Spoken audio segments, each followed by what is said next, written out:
जब आप अस्वस्थ होते हैं या आपका स्वास्थ्य खराब होता है और डॉक्टर के पास जाते हैं तो वह सबसे पहले आपको क्या कहता है? वह कहता है कि आपको जांच करवानी चाहिए। फिर हम उसके द्वारा लिखी गई जांच करवा कर उसके पास वापस जाते हैं और जांच के आधार पर वह दवाई लिखता है और हम ठीक हो जाते हैं। बस यही हमारी ज़मीन के साथ भी होता है।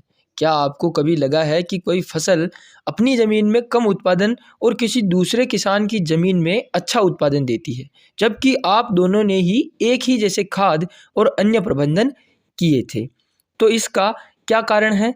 इसका कारण है आपकी मिट्टी या खेत का स्वास्थ्य, क्योंकि आपको पता ही नहीं है कि आपकी मिट्टी में किस चीज़ की कमी या कौन से खाद की कमी है। बस आप तो हर बार की तरह खाद डालते हैं और उत्पादन ले लेते हैं। आप देख रहे हैं सौरभ किसान, और आज आप जानेंगे कि मिट्टी की जांच कैसे करवाएं और कैसे अपनी मिट्टी में सभी जरूरी तत्वों को मेंटेन रखें ताकि कम खर्च में अच्छा उत्पादन और अच्छी फसल ली जा सके। तो चलिए जानते हैं।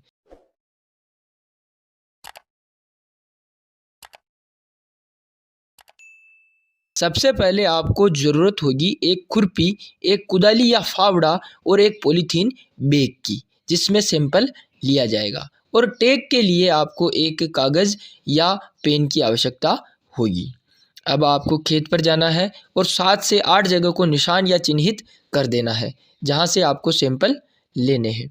अब अंग्रेजी वर्णमाला के वी अक्षर के समान आपको फावड़े से गड्ढा खोदना है और इसमें से खुरपी की सहायता से या अन्य किसी वस्तु से आपको 200 से 250 ग्राम तक मिट्टी का सैंपल ले लेना है और एक मेट या किसी तिरपाल पर डाल देना है। अगर आप किसी बागवानी फसल की खेती कर रहे हैं तो आपको सैंपल गहराई से लगभग 1 मीटर नीचे से लेना है, और अगर छोटी जड़ों वाली फसल आप ले रहे हैं तो आपको सैंपल 30 सेंटीमीटर तक ही लेना है। बस यही प्रोसेस आपके द्वारा चिन्हित की गई सारी जगहों पर अपनाना है और सैंपल को अच्छी तरह से मिक्स कर देना है और इसमें आए हुए अन्य कंकड़ पत्थरों या अन्य जड़ों को हटा दें। अब कुल एकत्रित सैंपल को 4 भागों में बांट दें और आमने सामने के 2 सैंपल रहने दें और 2 सैंपल खेत में वापस डाल दें। अब बचे हुए 2 सैंपल को अच्छी तरह से मिक्स कर देना है और वापस उसी तरह से 4 भाग करके 2 भागों को मिक्स करके और 2 को खेत में डालकर यह प्रक्रिया तब तक करते जाएं जब तक कि आपके पास आधा किलो या जितना ज़रूरत है सैंपल की उतना रह नहीं जाए।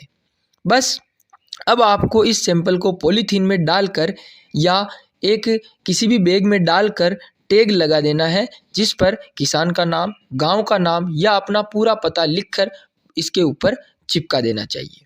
और इस सैंपल को नज़दीकी कृषि विज्ञान केंद्र, कृषि महाविद्यालय या विश्वविद्यालय या फिर नज़दीकी कृषि भवन में जो भी आपके पास हो उस पर सैंपल को ले जाकर देना है। और फिर सॉइल टेस्टिंग की रिपोर्ट आने के बाद आपको खाद कितना और किस मात्रा में डालना है यह भी पता चल जाएगा और जिससे आपका उत्पादन बढ़ जाएगा। बस सैंपल लेते समय कुछ बातों का ध्यान रखना है, जैसे पेड़ के नीचे से सैंपल नहीं लेना है, गीली मिट्टी का सैंपल नहीं लेना है और जहाँ पर अभी ताज़ा ताज़ा खाद या गोबर का प्रयोग किया गया है उस जगह से भी सैंपल नहीं लेना है। तो इस तरह से हम सॉइल टेस्टिंग करवा सकते हैं और अच्छा मुनाफा कमा सकते हैं। इसी के साथ साथ यह वीडियो अगर आपको अच्छा लगा है तो इस वीडियो को लाइक करें, शेयर करें और इस चैनल को सब्सक्राइब ज़रूर करें।